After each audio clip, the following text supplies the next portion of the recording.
il advint le dernier de ces jours que cette admirable dame m'apparut vêtue de couleur très blanche, au milieu de deux nobles dames plus âgées.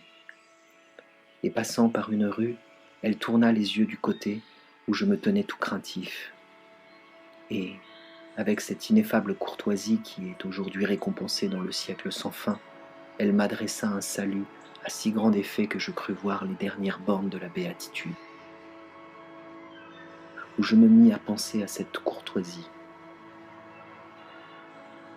Et pensant à elle, il me survint un suave sommeil dans lequel m'apparut une merveilleuse vision, car il me sembla voir dans ma chambre un nuage couleur de feu, dans lequel je discernais la forme d'un seigneur d'aspect redoutable, mais si plein d'allégresse, que c'était merveille.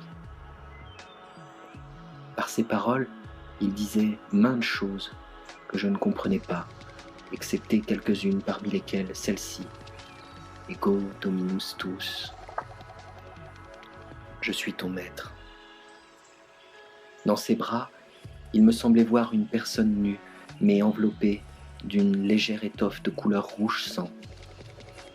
Et en la regardant très attentivement, je reconnus la dame du salut qui, ce jour-là, avait daigné me saluer. Dans l'une de ses mains, il me sembla que ce seigneur tenait une chose, laquelle brûlait toute, et il me sembla qu'il me disait ces paroles. Vide corteum, vois ton cœur. Et après être resté ainsi quelque temps, il me sembla réveiller celle qui dormait. Et il s'ingéniait tant à la forcer qu'il lui faisait manger la chose qui brûlait dans sa main, et qu'elle la mangeait craintivement. Après cela, son allégresse ne tarda pas à se changer en un pleur très amer. Et pleurant ainsi, il serra cette dame dans ses bras, et avec elle sembla s'en aller vers le ciel. J'endurai une si grande angoisse que mon sommeil léger ne put la supporter. Il se brisa et je fus réveillé.